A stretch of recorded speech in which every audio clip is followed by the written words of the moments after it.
alegria do Espírito Santo, nós saudamos a você que nos acompanha no programa Razões da Fé de hoje.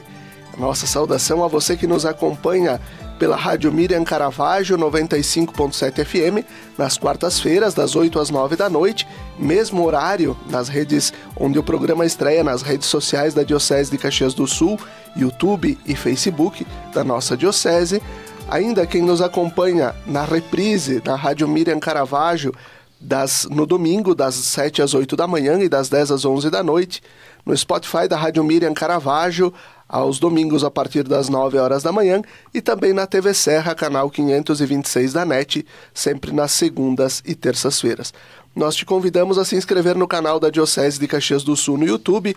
Basta procurar por Diocese de Caxias, ativar o sininho para receber as notificações e tudo aquilo que a gente publica semanalmente. Nós temos como tema para este programa, onde nós vamos refletir um pouco sobre o censo religioso do IBGE, aquilo que também constitui a nossa região, o território da nossa diocese. Católico por tradição, obrigação, convicção ou falta de opção? São vários temas dentro de um grande tema, e também uma pergunta, católico por tradição, obrigação, convicção ou falta de opção? Temos como convidada a professora Vânia Herédia, bacharel e licenciada em Ciências Sociais pela PUC do Rio Grande do Sul, mestre em Filosofia pela mesma instituição, doutora em História das Américas pela Universidade de Gênova, pós-doutora em História Econômica pela Universidade de Pádua e em Antropologia pela Universidade Federal do Rio de Janeiro. Tem experiência de pesquisa em migrações contemporâneas, migrações internas, migrações históricas, envelhecimento populacional, políticas públicas, trabalho e políticas sociais, história regional e história de empresas. Olá, professora Vânia, obrigado pela tua presença.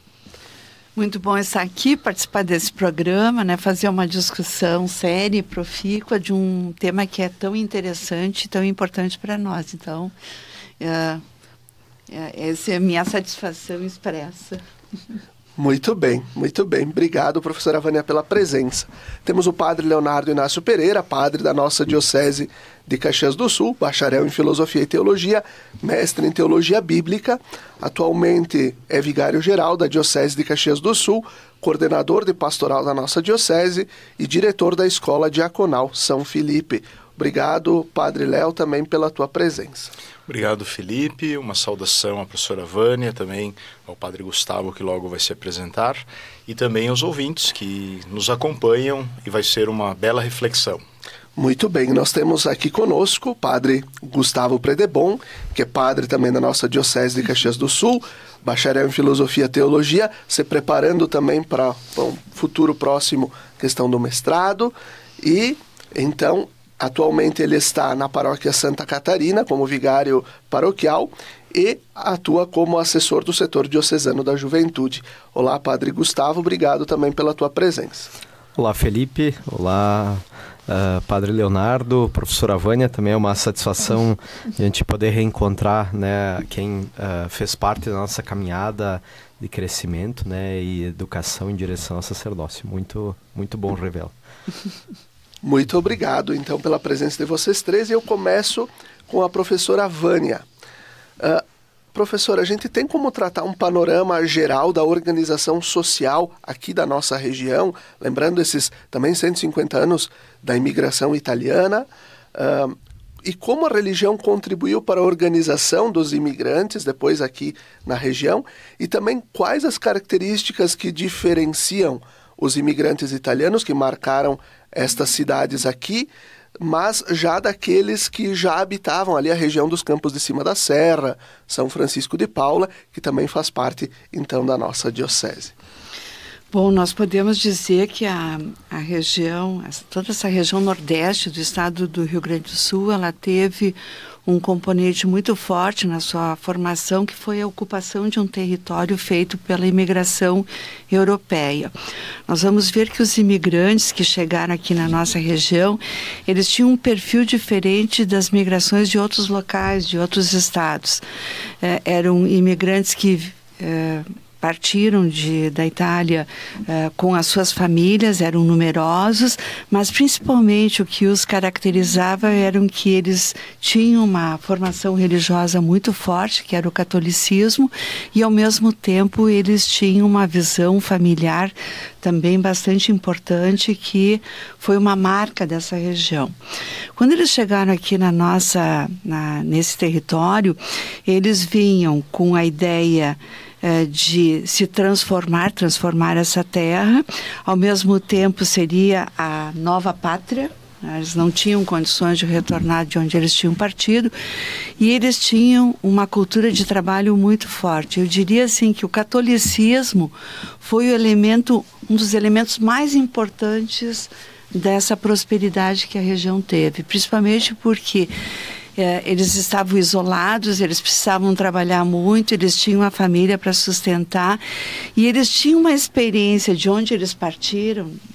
É importante dizer que eles não se sentiam naquele momento italianos, eles vinham de pequenas comunidades, né, que cada uma tinha características próprias. Então, os lombardos, os vênetos, os piemonteses, principalmente do norte da Itália, eles vinham para vencer na vida, uma oportunidade de vida. E o que os integrou nesse território realmente foi a questão religiosa, né? Porque quem está distante da terra precisa ter uma força que alimente para cotidianamente fazer a luta, né? A luta pela sobrevivência. E eu diria que a nossa região ela foi marcada por esses princípios, né? Princípios muito fortes, carregados por esses imigrantes. E nós vamos ver que em pouco tempo essas regiões de onde eles se instalaram, eles conseguiram transformá-las em locais povoados, comunidades, onde a religião era importante. Como é que nós podemos dizer isso? Em todos esses locais tinha uma capela. Então a capela já era um sinal de que daquele sentimento que eles haviam trazido, era um elemento identitário de força, né? Aqui habita, por exemplo, nesse povoado habita o padroeiro, que é o Santo Antônio, aqui Nossa Senhora de Caravaggio. Quer dizer, eles foram dando marcas, dando nomes para esses povoados. E eu diria que com o tempo isso foi se expandindo, não é que se perdeu essa religiosidade que eles carregaram. Claro que com a evolução, outras dificuldades foram se apresentando, mas essa marca de território foi bastante importante. E nós vamos ver que todo esse território marcado pela ocupação da imigração italiana, que começa praticamente no final do século XIX, ela vai ter muito forte, primeiro, os camponeses, né? Nós vamos ver que a colonização que o governo imperial fez na nossa região era uma colonização agrícola. Então, isso também é um aspecto importante para que nós possamos discutir, né? Aquele que está ligado à terra, ele tem um sentimento de preservação da natureza, muito mais forte daquele que habita nas grandes cidades ou que tem conflitos. Ele tem outros apegos em relação à própria natureza. E eu diria que isso foi algo muito... um sentimento capaz de ser identificado nesses povoados onde esses italianos habitaram. Então, eu diria assim que essas marcas elas foram preservadas. É lógico que elas sofreram transformações com o tempo, mas o catolicismo, principalmente o rural, ele foi bastante destacado em relação a outras regiões. Aqui também, porque eu imagino que quando eles se estabeleceram e começaram a trabalhar a terra, exatamente essa ideia de estabelecimento. Agora eu vou ficar aqui. Então, vou cultivar aqui, vou construir um capitel, uma capela, porque agora é minha terra também. E esse sentimento, né, Leonardo, é muito importante, porque assim, quando eles saíram da Itália, eles não tinham nenhuma condição econômica não de ser senhor ou de manter o trabalho, de sobreviver. Foi um período em que a crise agrária no território italiano, principalmente num reino que estava se construindo, se unificando recentemente, fez com que eles tivessem realmente a experiência da miséria, né? Quando a gente lê os dados das pesquisas que o reino fez quando ele se constituiu, a gente sente a dor deles. Era a miséria, uma pobreza extrema. Não é que eles migraram simplesmente porque eles iam passar de um patamar para outro. Não, eles não tinham condições de permanecer naquele momento por lá. E é esse sentimento de aqui eu vou ser proprietário, aqui eu tenho condições de sobreviver, não apenas toda a história da minha família. E o próprio convencimento de trazer os que tinham permanecido na Itália pelas cartas é muito interessante, porque eles dizem, venham, aqui a terra não gela, aqui a terra dá 4, 5 plantios no ano, isso é algo, aqui realmente é o paraíso. Eu acho que a gente vê cartas maravilhosas que mostram a condição distinta que eles encontraram aqui em relação ao que eles deixaram lá. Então, acho que esses elementos nós não podemos deixar de colocar no sentido de estabelecimento de uma cultura, que se faz também pelo sentimento religioso, da crença, né, de que eles venceriam aqui, né, que eles saíram de um lugar que eles tinham poucas condições para realmente chegar no lugar do futuro, no lugar da cucanha. Né? Sim. Professora, deixa eu lhe fazer uma pergunta. Você acha que foi muito importante a religião como cimento agregador para pessoas que tinham, por exemplo, diferentes origens, não necessariamente se viam como iguais? Eu penso assim, os vênetos e os trentinos ou pessoas de outra religião. Quer dizer, isso foi importante para ser um elo de ligação entre eles que não necessariamente se viam como iguais quando estavam lá nos territórios? Eu diria assim, os italianos, de uma maneira geral, os piemonteses, os lombardos, os trentinos, principalmente quem vinha do Império Austro-Húngaro, que tinham outras visões em relação, inclusive, ao catolicismo, eles foram muito, talvez a palavra ideal sejam astutos, no sentido de aqui não brigar por questões religiosas, eles se integraram. E a religião, ela acabou sendo um elemento integrador, ou seja, ela acaba capitaneando, né? Ela acaba conduzindo todas essas diferenças para uma união que é enfrentar o governo imperial, que é enfrentar até as dificuldades. Então, eu acho que nesse sentido a religião acabou sendo um elemento identitário, uma identidade coletiva cultural que os integrou. E, ao mesmo tempo, nós não podemos esquecer que o governo imperial era católico. Tinha uma religião oficial que vai praticamente até a República, né? E depois continua também como a religião oficial. E isso passa a diluir conflitos que poderiam existir naquele momento. Eu diria que a situação hoje é muito mais séria em relação a conflitos religiosos do que foi no passado. E eu sigo agora puxando um pouco esse gancho da professora Vânia, com o padre Léo. A igreja, né, na época tinha, quando chegaram os imigrantes, o Estado tinha, o governo imperial tinha a religião oficial. Hoje, né, nós temos a liberdade religiosa. Uma vez a igreja tinha também também muita voz nas decisões políticas, nas decisões oficiais das cidades, enfim. E hoje a igreja talvez seja uma voz dentro de tantas outras vozes. Como a gente pode explicar um pouco isso também? O que ainda a Igreja Católica tem a contribuir com o desenvolvimento das nossas cidades, da nossa região? Bom, eu entendo que quando os imigrantes chegaram, ao decidirem o nome do padroeiro para o seu capitel, não era só o nome do padroeiro para o seu capitel. Era um ethos, um modo de viver, né?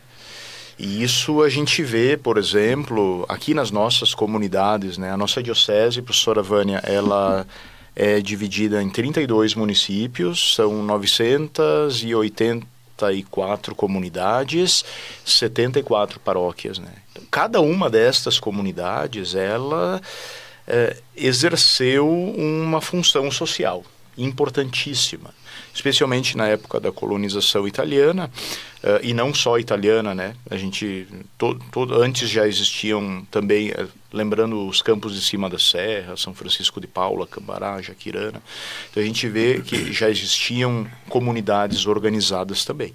Mas a ideia que quero partilhar é assim, que não é só a dimensão da fé.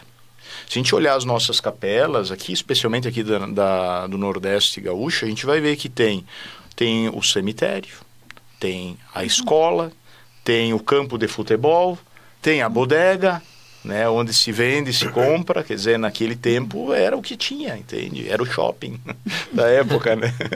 Então, assim, então a dimensão da fé, ela foi o elemento que agregou essas pessoas, que reuniu essas pessoas, e uma vez que nascia uma criança, naturalmente... Tinha que batizar. Era católica. Então, o que a gente vê acontecendo? Vamos passar do século XIX para o século XXI.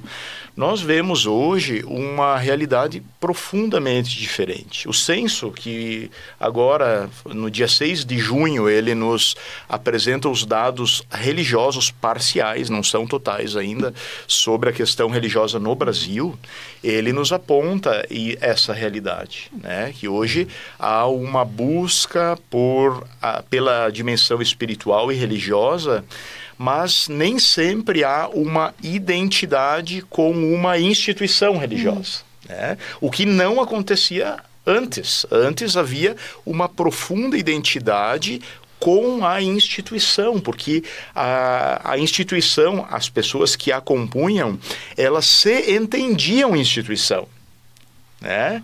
Então, o papel do padre era meio restrito na colonização. Ele tinha que viajar muito para chegar numa comunidade e para celebrar uma festa, celebrar até um sepultamento, quer dizer, e daí criaram-se ministérios. Aqui no Brasil, começamos lá no século XIX, ministérios leigos, tinha, como é que se chamava? O padre leigo, né? Que era aquele senhor que tinha sua família e que celebrava, não a missa, naturalmente, mas celebrava os ritos, rezava o terço, lia um texto bíblico, aqueles que sabiam ler, né? Liam um texto da Sagrada Escritura, eu imagino, porque a Bíblia também não era acessível às pessoas, digamos assim, que não eram clérigos e religiosos, né? Então, eu entendo que naquele tempo tínhamos essa configuração. Hoje, por conta dessa fluidez que a gente vive, né? As religiões, todas elas têm um papel fundamental, né? E essa possibilidade de as pessoas aderirem ou não a determinados ritos e práticas religiosas é algo que é muito positivo. Por quê? Porque muito vai depender da escolha da pessoa, né? Então a gente não vai ter, eu gosto muitas vezes nas celebrações, eu digo, você é cliente ou você é discípulo? Porque o cliente é aquele que vai lá, consome um produto, né? Ele, sei lá, participa da celebração, recebe a palavra, recebe a comunhão, não se vincula, é como se fosse no shopping, comprar um tênis e volta para casa com o tênis feito, pronto para correr depois, entende? Você é discípulo ou cliente? Então, acho que a gente precisa olhar um pouquinho isso, e a igreja está muito atenta a essa realidade. Hoje a igreja católica, nós estamos muito atentos em relação a essa múltipla possibilidade, e nós sabemos em quem nós cremos e aquilo que acreditamos, né? Então, por isso, temos que acreditar e, com todo o respeito às demais religiões, né, fazer o nosso trabalho. Eu tenho uma ideia, Leonardo, que eu estudei muito Galópolis, né? Fiz minha tese de doutorado sobre a industrialização e a questão dos italianos aqui no sul do Brasil. E estudando os documentos de Galópolis, a gente vê que uma das principais exigências da comunidade, eles queriam um padre permanente, eles não queriam um padre emprestado. Não. Continua ainda hoje, viu? Todas as paróquias, né? Porque essa questão do padre emprestado, ele não ficava disponível à medida para poder atender às necessidades diárias. Bom, né? a própria criação da diocese, né? Sim, nós temos potencial para ter um bispo, para ter um corpo de padres, para ter uma organização nossa, né?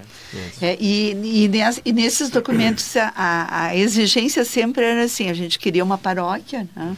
Mas antes a gente queria um padre porque precisava também de alguém para atender a questão da educação, para atender a questão da igreja, para atender a questão dos ritos, a questão das devoções.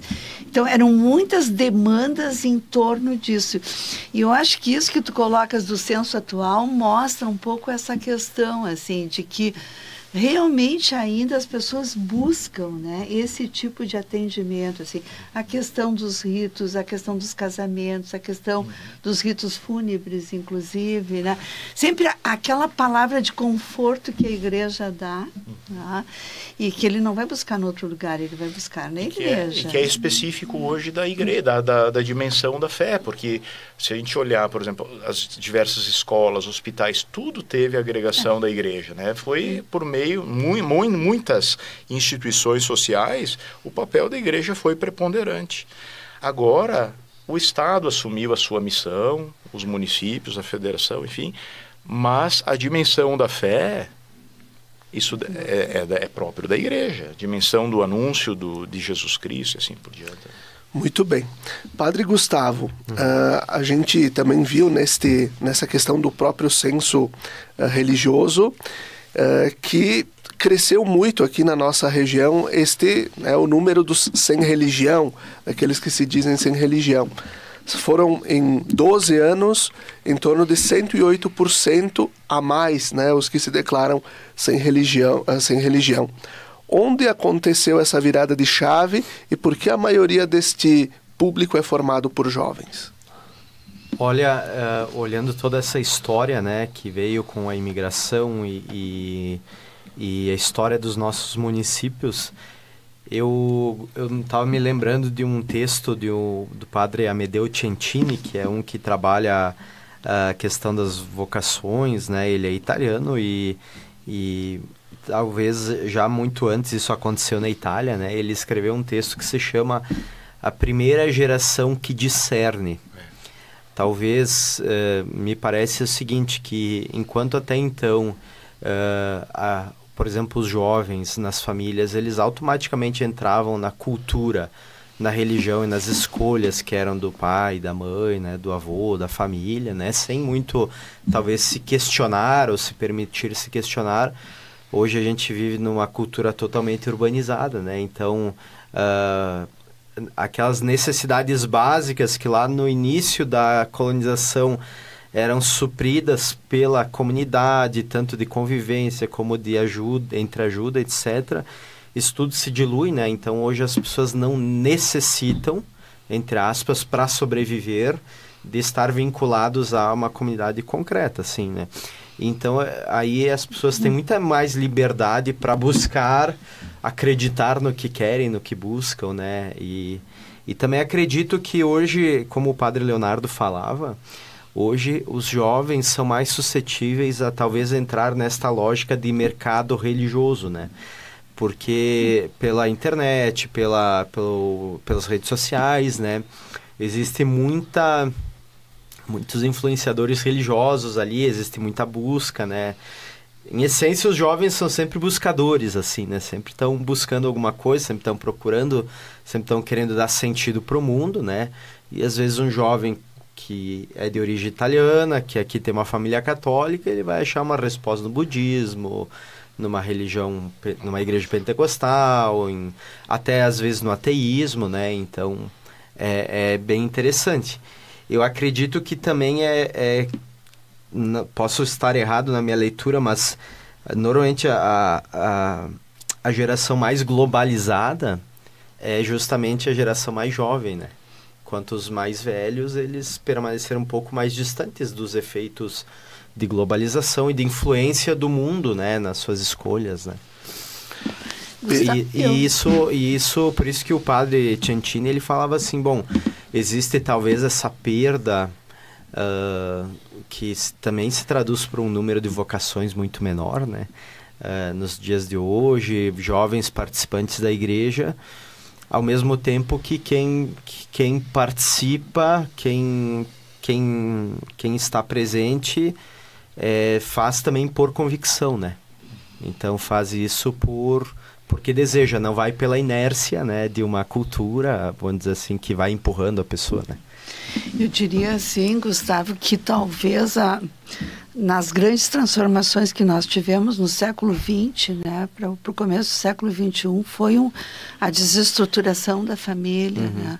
E eu acho que a família mais antiga, assim, mais conservadora, ela carregava junto com os filhos uma série de valores que os pais meio que cobravam dos filhos de terem, né? E que depois, quando fica mais por escolha dos próprios filhos, isso acaba não acontecendo. E eu acho que essa desestruturação de toda uma estrutura da instituição família, né? Ela vai afetar a questão da religião. E os jovens também têm uma convivência muito grande com um mundo que traz tantas informações que eu acho que nas escolhas isso também fica difícil, né? Tem autores como o caso do Joel Candô, que é um autor que trabalha na área da história e da memória, e ele diz que é uma fase cheia de presenteísmos, né? São tantos presentes ao mesmo tempo que nas escolhas tu perde uma questão do fio condutor da própria história. E aí muitas vezes tu não consegue recuperar como grupo aquela ideia do que realmente está acontecendo, assim, um pouco o excesso de materialismo, a questão do consumismo, o excesso de individualismo, né? Seria como se o excesso de escolhas desestruturasse a pessoa, assim? Ela perdesse um pouco o foco do que é importante. E ela vai recuperar isso muitas vezes tarde demais. A gente vê nos estudos dos velhos, que precisa voltar para aquilo que ele perdeu ao longo da caminhada, assim, no sentido de dar valor excessivo para a profissão em relação a outras questões, a questão do consumismo em relação a escolhas mais conscientes, né? E esse presenteísmo é como se o nosso rádio estivesse tão cheio que a gente não sabe quando vai limpar, o que vai deixar e o que não vai deixar, né? Então, talvez isso seja, na educação, algo para ser olhado, né? O que é importante na educação dos jovens hoje para destacar, né? Isso aí. Eu também penso que se existe um excesso de escolhas, de possibilidades, ao mesmo tempo, daí falta um pouco de orientação, né? Então, aí realmente você é jogado num mundo que você pode fazer virtualmente tudo e ao mesmo tempo nada disso vai te dar tanto sentido, né? É complexa a situação para os jovens hoje que às vezes não tem desde a sua família, né, alguma orientação melhor, né? Essa busca contínua de satisfação, né? E aí quando não consegue enfrentar as frustrações fazem parte do ser humano, né? O ser humano, para poder viver, enfrentar a vida, ele também precisa se frustrar, porque não consegue realizar tudo que ele deseja, mas para os jovens isso é difícil, né? Então, nesse sentido, é um pouco assim, na sociologia a gente vê isso nas escolas, né? Do materialismo à questão espiritualista, né? A gente vai caminhando assim nas correntes e vendo como no pensamento próprio filosófico isso foi sempre presente, né? As linhas se opunham para crescer, se complementar e ao mesmo tempo avançar, né? Chegar à síntese. Muito bem. A gente vai concluindo esse primeiro bloco, mas a partir dessas reflexões de vocês, sobretudo agora essa fala do padre Gustavo e essa interação com a professora Vânia, me lembro em Bento Gonçalves, esses dias conversando com o padre Volmir, então ele disse que tem o caso, né, de uma senhora que há 22 anos tinha mudado para uma religião pentecostal, né? E por provocação de uma neta voltou a ser católica. Então, e mantém a sua vinculação participando regularmente da missa e da comunidade aí do Centro de Bento. Então, talvez algumas pessoas vão se dando conta das suas escolhas ao longo da vida e por influência de alguém. Aí foi por influência de uma neta, que foi dizer, mas por que tu não é católica como a gente? Né? Enfim, e essa pessoa fez esse passo e diz, não, acho que eu preciso voltar atrás, voltar para o caminho onde eu estava. E assim a gente conclui o primeiro bloco do nosso Razões da Fé, que tem o patrocínio de trabalhos acústicos, sons que elevam a alma em igrejas e capelas. Confira o nosso trabalho no Instagram, @trabalhosacústicos. Fique com a gente, até daqui a pouquinho.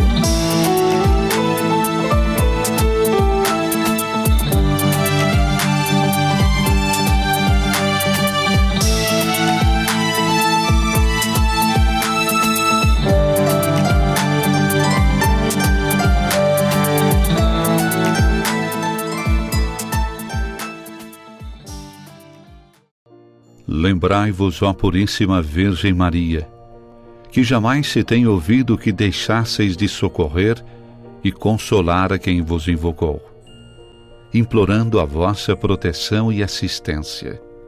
Assim, pois, animado com igual confiança, como a Mãe Amantíssima, ó Virgem das Virgens, a vós recorro, de vós me valho, gemendo sob o peso de meus pecados, humildemente me prostro a vossos pés.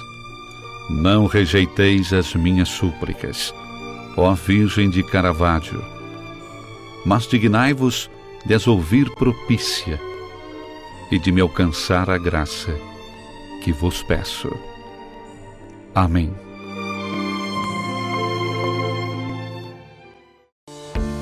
Você já se perguntou o que é essencial para a sua saúde? Aqui no Círculo, essencial é o atendimento humanizado, a atenção total a você e o cuidado completo sempre. E é exatamente isso que você encontra na Central de Saúde de Farroupilha.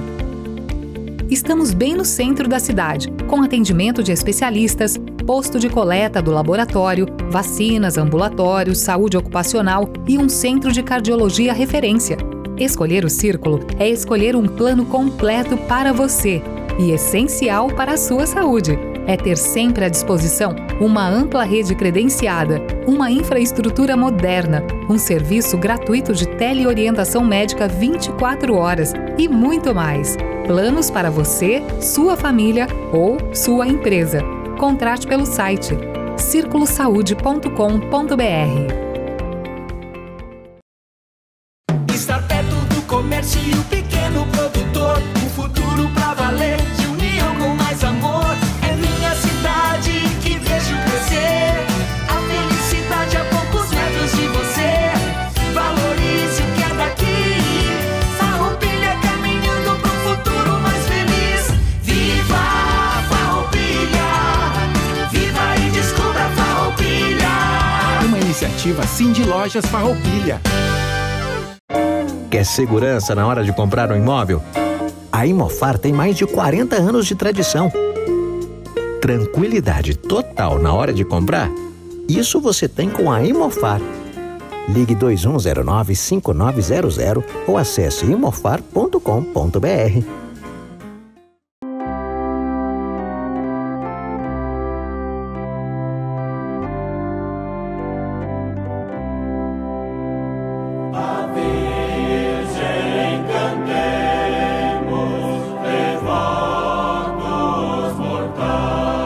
De segunda a sexta-feira, sempre às 17 horas e aos domingos às 11 horas, acompanhe a transmissão da Santa Missa, direto do Santuário de Nossa Senhora de Caravaggio.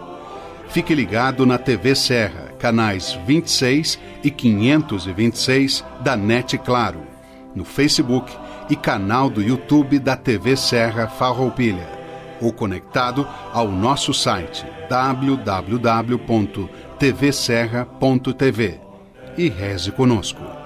Na Palavra de Deus e na Eucaristia, alimentamos nossa vida e fortalecemos nossa caminhada. Missa direto do Santuário de Nossa Senhora de Caravaggio, na sua TV Serra. Momento de oração, fé e devoção na padroeira da Diocese de Caxias do Sul e da cidade de Farroupilha. Patrocínio Tramontina, o prazer de fazer bonito. TV Serra, levando o Santuário de Caravaggio até você.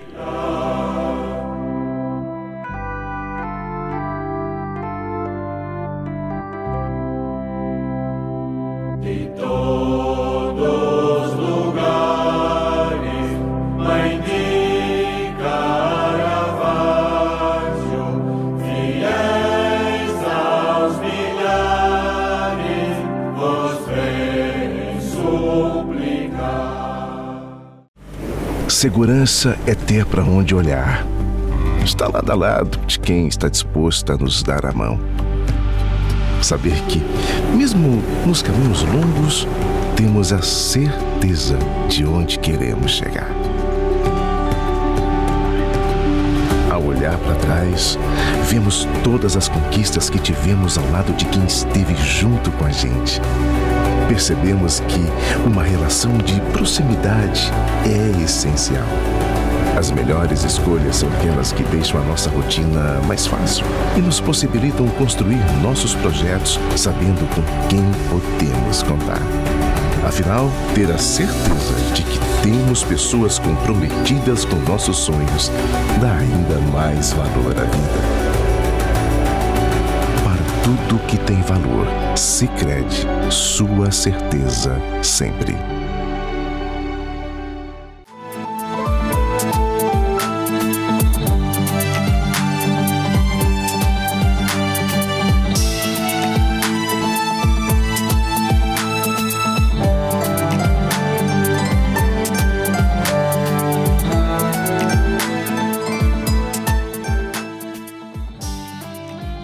Estamos de volta com o segundo bloco do nosso programa Razões da Fé desta semana com o tema Católico por tradição, obrigação, convicção ou falta de opção. E nós estamos refletindo sobre o censo no aspecto religioso aqui na nossa região, um pouco a questão histórica, a questão sociológica também desse processo religioso aqui na nossa região. Temos como convidados aqui no estúdio da Rádio Miriam a professora Vânia Herédia, o padre Leonardo Inácio Pereira e o padre Gustavo Predebon. Padre Léo, antes, também no intervalo a gente falava sobre a questão religiosa, de que muitas vezes se busca instituições, se busca correntes e linhas religiosas por causa do imediatismo, para também fazer uma troca, fazer uma compra de um serviço religioso, né? Nesse sentido, como a gente pode ajudar os nossos irmãos e irmãs a poderem se entender católicos por convicção, e não nem por tradição, nem por obrigação e nem por falta de opção? Uhum. Bom, eu trago aqui um dado do censo e de uma avaliação feita por uma instituição ligada à CNBB chamada INAPAS, que é, digamos assim, aquela instituição que ajuda os bispos do Brasil a fazerem uma análise de conjuntura mensal, né? E eles fizeram uma análise de conjuntura que está especialmente fazendo uma referência ao censo de 2022, que aqui a professora Vânia antes também falava para nós no intervalo que sofreu influências naturais, né? Porque o censo ele acontece a cada 10 anos. Não aconteceu em 2020 porque nós estávamos entrando e saindo de uma pandemia. Depois, em 2021, o governo federal não teve dinheiro para poder realizar, porque teve que investir na saúde, né? E daí aconteceu em 2022. Então, o elemento do censo ele é muito interessante, né? Porque a gente vê algumas características muito particulares. A gente vê, por exemplo, uma diminuição do número de católicos, uma leve elevação do número de evangélicos Depois, as demais religiões eu não tenho os dados aqui. A gente acabou fazendo só uma pesquisa mais ampla em relação ao ethos cristão, né? A vida cristã.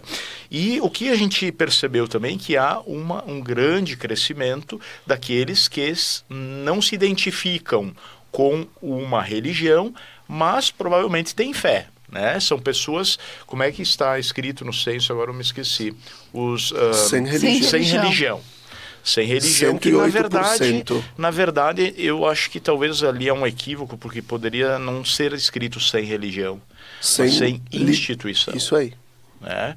Porque mesmo aquele que se diz não crer na Trindade Santa, no nosso Deus Trindade, ou que não crê nos orixás, mas ele crê que a sua vida tem sentido, essa é uma religião, ele está conectado, está ligado consigo próprio, né? Então, acho que ali há algumas coisas interessantes. Então, aqui nesse censo, né, nessa avaliação, o INAPAS, ele diz o seguinte para nós, constatar que a maioria dos brasileiros e brasileiras se encontra entre católicos e evangélicos, significa que o Brasil se identifica ainda com um ethos de tipo cristão. Achou isso interessante de a gente avaliar, né?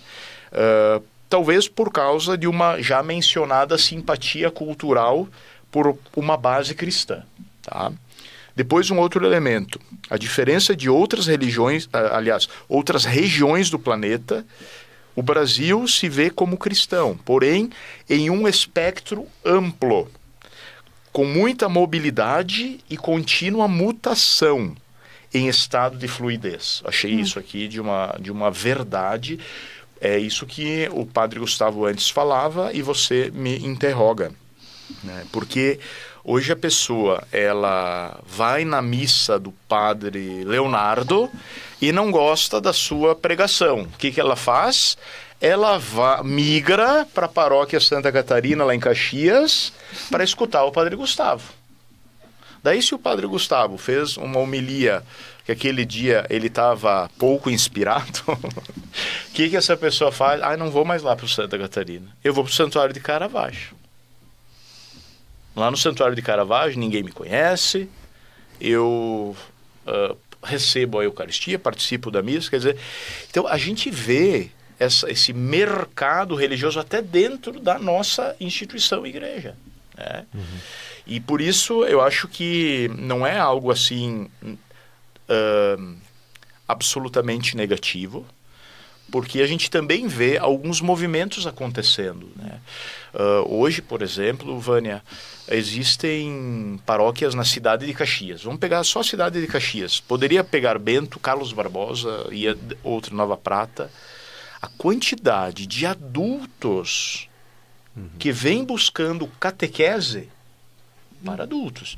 E muitos deles, como dizia o padre Gustavo, que eram protestantes, evangélicos, e que, assim, de uma hora para outra, vêm com aquela sua mentalidade formada naquelas igrejas e vêm para a Igreja Católica, né? E começa um processo muito bonito, inclusive, né, de conversão, de mudança de vida. E eu diria assim, que o grande termômetro, a gente precisa considerar isso e ajudar os nossos catequistas de adultos a perceberem isso, é a vinculação a uma específica comunidade. Esse é o diferencial nosso católico. Nós somos vinculados a uma comunidade que é santa e pecadora, que tem defeitos, limites, mas que está caminhando, está buscando, né? Então, eu entendo assim que a gente precisa trabalhar talvez de uma forma um pouco mais personalizada. Não massas, né? Até o INAPAS, eles apresentam até um exemplo, né? Eles usam o exemplo daquele livro que está sendo muito veiculado e vendido, né? Um livro chamado Café com Deus Pai, né? Então, Deus quer tomar um café com você. Quer dizer, né? É bem íntimo. Meu Deus do céu, Deus quer tomar um café com a gente, Vânia. Então, personalizado. Então, essa dimensão da individualidade, né? Agora a gente está fazendo, até aqui no programa Razões da Fé, foi feita uma edição sobre o itinerário para o matrimônio. Então, casais preparados que acompanham esse casal para se preparar para o matrimônio. Não mais o curso de noivos com 45 casais. Né? Então, a gente vem também tendo que se reinventar. A fluidez é tanta que nós precisamos também ajudar as pessoas a perceberem o que é essencial. E eu repito, o termômetro é o vínculo com a específica comunidade.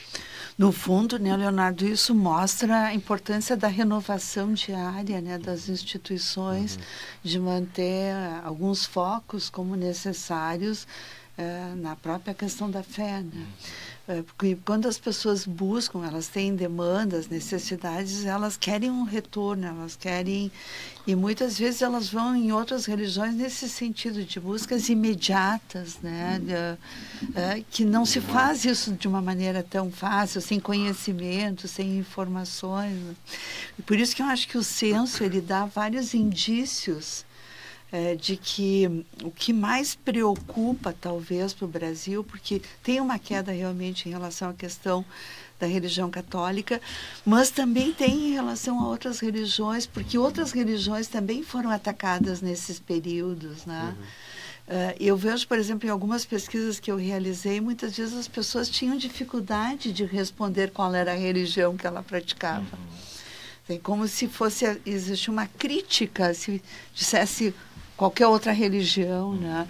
Eu acho que isso hoje já foi alterado e talvez essa ideia de não ter religião, de não participar de uma instituição com vínculos, com compromissos e responsabilidades, seja uma característica geracional, que talvez possa ser feita uma programação direta para isso, né? Assim, no sentido por que as pessoas não estão buscando isso? O que elas estão buscando realmente como valores da sua vida? Né? Porque a questão, a violência que nós vivemos hoje, ela demonstra isso, né? Que é uma falta de valores, uma falta de conhecimento do mundo real, né? Uma falta de conhecimento da história. Fator, né? Não sabe a história, né? Como é que as pessoas podem negar o que aconteceu no passado para poder valorizar o presente? Né? Esse é um outro fator que você coloca, Vânia, que a gente precisa considerar, né? Nós vivemos num mundo profundamente virtual, né? E a fé, ela não é virtual, ela precisa do contato, ela precisa... Esses dias eu atendi uma senhora que veio se confessar com problemas de saúde gravíssimos. E ela se confessou especificamente por não poder ir à missa no domingo. Ali, neste caso, o virtual tem o mesmo valor. Daí ela diz, padre, eu assisto a missa no YouTube, imagina uma senhorinha, eu assisto a missa no YouTube lá do Santuário de Caravaggio. É interessante, né? Agora, quando tudo se reduz ao virtual, né? Então, a gente tem um fenômeno dentro da igreja hoje, a gente não condena absolutamente, mas a gente reflete sobre esse fenômeno. Existe o terço da madrugada, o rosário da madrugada. Os missionários digitais. Os missionários digitais, né? E que conseguem agregar quase 1 milhão de pessoas às 4 horas da manhã para rezar o rosário, 4 terços. Por exemplo, estou dando um exemplo. Na internet. Meu Deus do céu, é a diocese inteira de Caxias conectada, alimentando a sua fé. Não estou colocando em questão isso. A questão que eu coloco é a seguinte, 2, na verdade. A primeira é o vínculo destas pessoas com a sua comunidade, com o seu ambiente, porque na hora que precisarão da visita do sacerdote ou do ministro no hospital, não vão pedir para o padre que está conduzindo a oração do terço às 4 da manhã. Eles vão bater na secretaria paroquial do Padre Gustavo. Esse é um primeiro ponto. E a outra coisa é o que isso agrega realmente para a vida das pessoas, né? É algo simplesmente para... Eu preciso fazer isso para mostrar para os outros que eu estou fazendo? Que sentido tem uma religião que... Não estou colocando em questão o valor da oração, não, absolutamente. Porque mas às vezes a intenção... Mas a intenção é, eu sou o super-homem, eu consigo fazer essa oração, eu acordo às 4 horas. Talvez pode estar alimentando o ego da pessoa, né, que tá ali, né? Muitas vezes, né? A gente não pode julgar também, né? Mas... Eu também não sei, vou colocar um elemento assim, parece que hoje também existe uma dificuldade em formar comunidade, porque tudo está muito móvel, né? Então, você pode pegar o seu carro, você não precisa participar onde é mais perto, né? Onde você vive geograficamente. Você vai ali onde por exemplo, o Padre Léo falou, né? Vem aqui para o Santuário de Caravaggio, ou acesso à internet, né? Tem as convenções de horários também, Isso. porque eu quero ir na missa às 7h45 da noite, então eu vou em São Pellegrino. Eu quero ir na missa às 10 da manhã, então eu vou ter que ir em Lourdes, em Caxias. Eu acho que aí a dificuldade é realmente como oferecer uma experiência comunitária para o ser humano que está aí hoje, que não vai abrir mão de todas essas facilidades, né, flexibilidades, e que ao mesmo tempo ele precisa de um vínculo onde ele esteja com pessoas que conheçam a sua vida, que se ajudem, né? Que elemento onde ele de pertença. Identificação. Isso, né? Onde ele tenha pertencimento, né? Eu me pergunto também isso muito, né? Em Caxias do Sul nós temos 29 paróquias, né? Então se a pessoa não se identifica num lugar, vai em outro... Enfim, né, e é uma cidade grande, né, muitas pessoas, né? Mas também aqui cabe uma pergunta, né? Nós temos lá quase 300 mil católicos em Caxias do Sul. Hoje, se contabilizássemos nessas 29 paróquias, somando um mês de celebrações, quantas pessoas participam das missas vinculadamente e estão na comunidade, né? É por isso que o censo ele precisa, de certa forma, ser relativizado, né? Por exemplo, um dos dados que o INAPAS nos apresenta e nos questiona é o seguinte: as pessoas que fizeram o recenseamento, elas questionaram pessoas acima de 10 anos. Mas se a gente olhar o público da catequese da diocese, quantas crianças, tu lembras quantas crianças a gente tem na catequese? Eu não tenho o dado. Nós temos em torno aí na diocese. Em torno de 7 mil crianças ao todo. 7 mil crianças. Se elas fossem buscando dados de 2022, claro. Claro. Aqui é uma pergunta que eles colocam aqui na avaliação. Dados abertos aqui, 4.795 receberam a primeira Eucaristia, 4.109 receberam a Crisma. Então, 8.800. 8.800. Então, assim, que possíveis diferenças aconteceriam no resultado do censo se as crianças até 10 anos fossem consideradas na consulta sobre religião? Né? Por isso que eu digo, né? A gente tem que, de certa forma, relativizar, valorizar, porque realmente são dados impressionantes. Nos ajudam a ter um alerta. Claro. Mas a questão da catequese ela é importante, no fundo, no início é uma escolha dos pais, mas também para as crianças é importante verificar os hábitos dos pais em relação à questão da frequência religiosa. Que é um grande desafio para nós como igreja, né? Tentar ajudar os pais a se sentirem também pertencentes, né? Eu vejo na minha casa, tá? As dificuldades que temos, eu tenho uma sobrinha neta já, a Ana Clara. E difícil, assim, a mãe e o pai poderem irem na missa, que é a missa da catequese. Não devia existir missa da catequese. Toda missa do domingo é missa da família, né? Então, esse entendimento é muito, muito desafiador para nós como igreja. E eu acho que é um terreno maravilhoso para a gente poder projetar, pensar projetos de evangelização, né? Eu tenho uma experiência que eu passei com meus filhos, né, quando eu estava fazendo doutorado na Itália, que a missa das 10 na paróquia que eu frequentava, ela era a missa das crianças.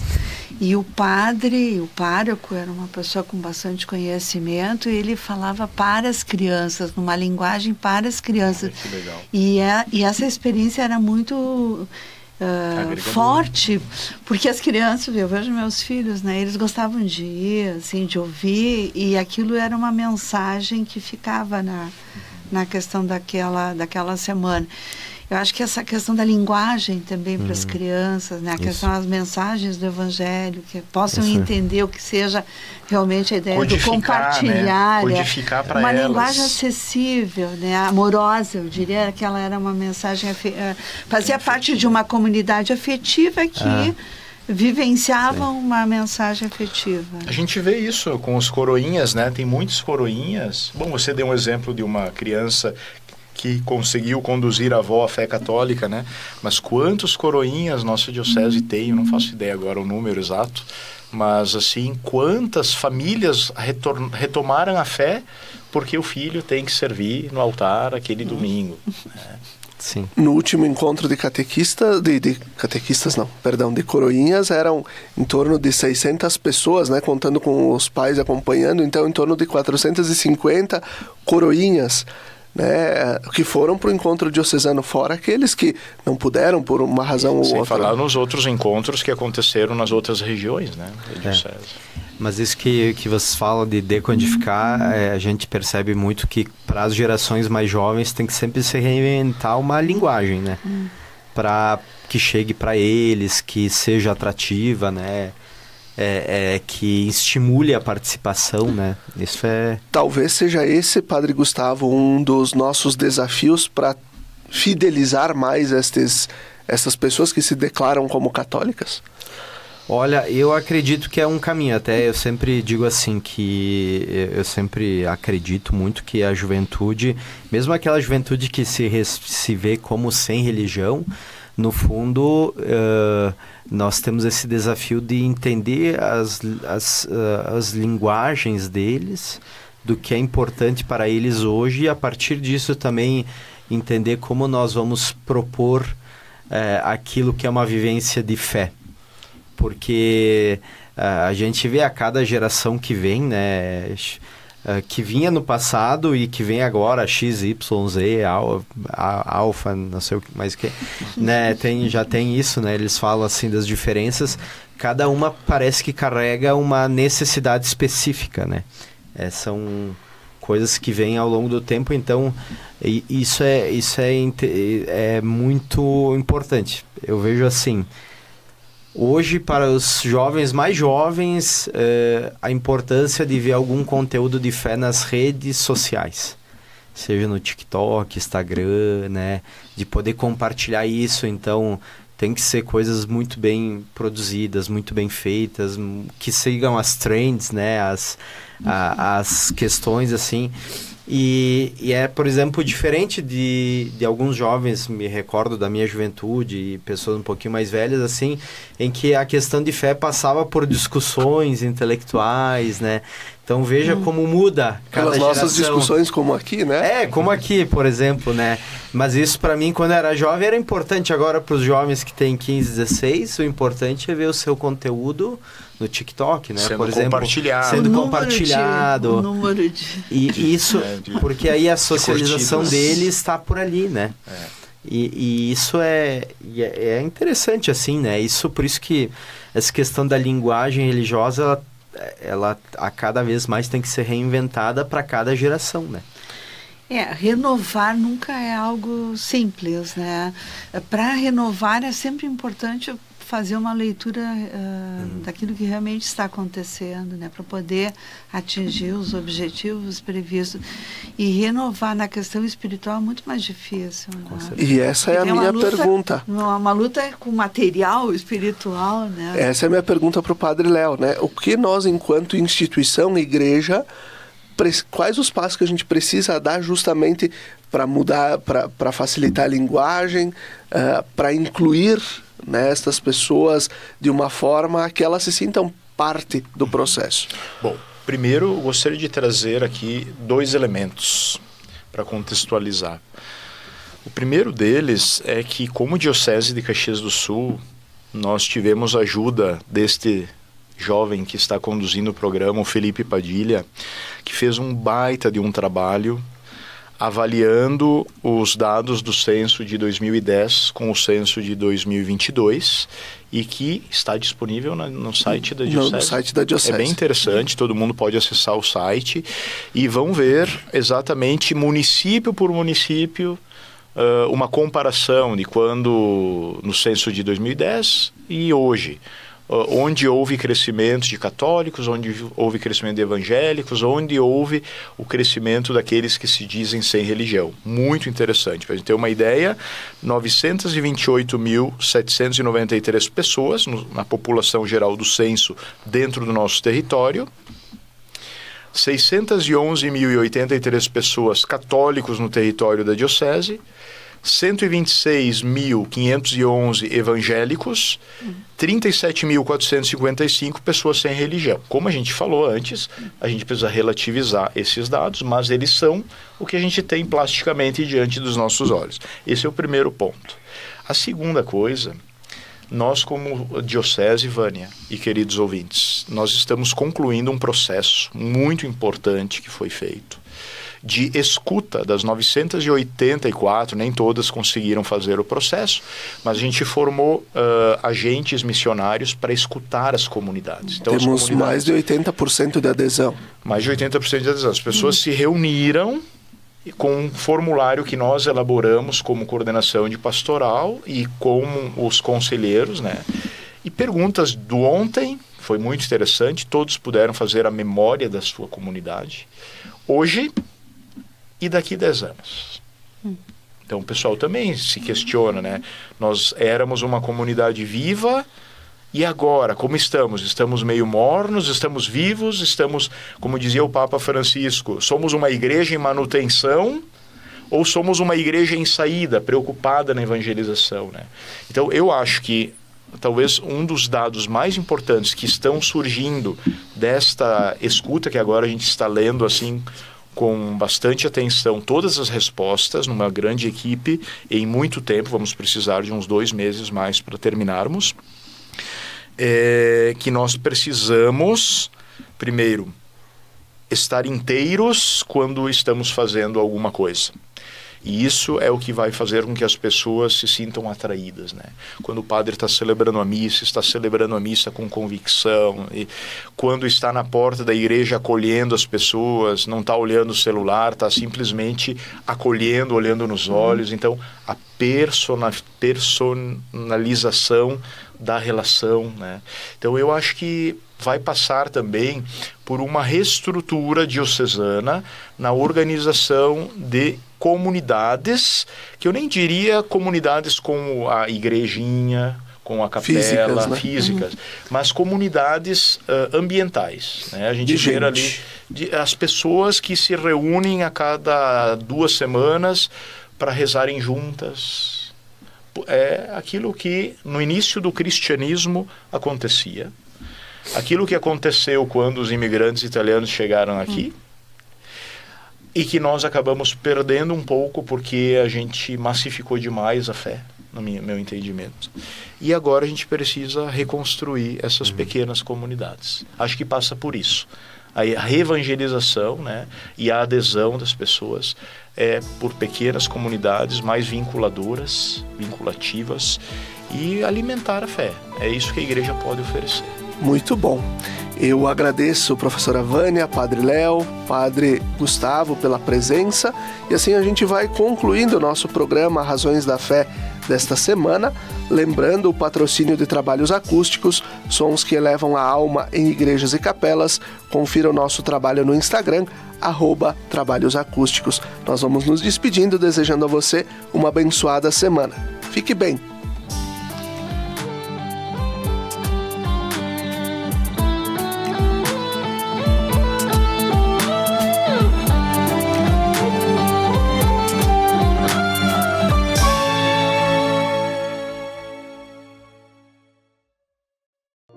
Lembrai-vos, ó Puríssima Virgem Maria, que jamais se tem ouvido que deixasseis de socorrer e consolar a quem vos invocou, implorando a vossa proteção e assistência.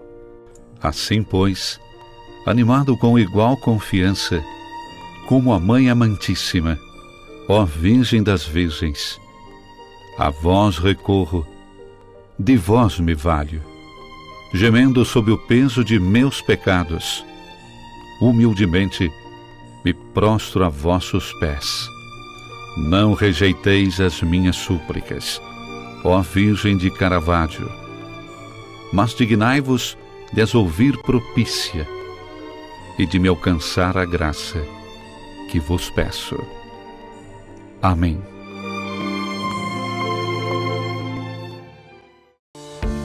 Você já se perguntou o que é essencial para a sua saúde? Aqui no Círculo, essencial é o atendimento humanizado, a atenção total a você e o cuidado completo sempre. E é exatamente isso que você encontra na Central de Saúde de Farroupilha. Estamos bem no centro da cidade, com atendimento de especialistas, posto de coleta do laboratório, vacinas, ambulatórios, saúde ocupacional e um centro de cardiologia referência. Escolher o Círculo é escolher um plano completo para você e essencial para a sua saúde. É ter sempre à disposição uma ampla rede credenciada, uma infraestrutura moderna, um serviço gratuito de teleorientação médica 24 horas e muito mais. Planos para você, sua família ou sua empresa. Contrate pelo site circulosaude.com.br. Estar perto do comércio e o pequeno produtor, um futuro pra valer, de união com mais amor. É minha cidade que vejo crescer, a felicidade a poucos metros de você. Valorize o que é daqui, Farroupilha caminhando pro futuro mais feliz. Viva Farroupilha, viva e descubra Farroupilha.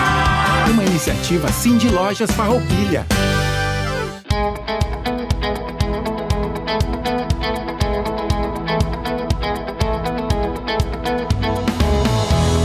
A Imofar carrega na bagagem mais de 48 anos de história. História essa que se solidificou através da constante realização dos sonhos dos seus clientes. A Imofar conta com uma equipe qualificada, pronta para oferecer um atendimento de excelência durante toda a jornada.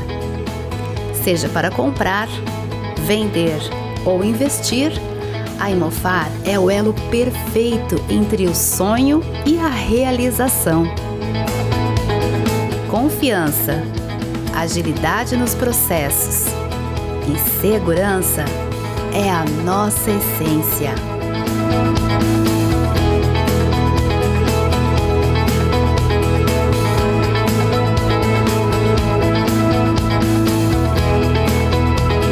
Venha nos visitar ou acesse nosso site e explore todas as oportunidades.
Quando você usa um produto da Tramontina, você talvez nem perceba toda a história que está por trás dele. Uma história que começou no Brasil em 1911, quando Valentim e Elisa Tramontina abriram uma pequena ferraria na cidade de Carlos Barbosa, interior do Rio Grande do Sul. De lá para cá, a Tramontina cresceu como uma empresa genuinamente brasileira. Hoje, são fábricas espalhadas por diferentes regiões do Brasil. Elas produzem um diversificado portfólio de mais de 22 mil itens. E todos esses produtos são distribuídos por diferentes segmentos. Utilidades domésticas, como facas, panelas, talheres, porcelanas para a sua casa ou o seu negócio, uma linha completa para o seu churrasco.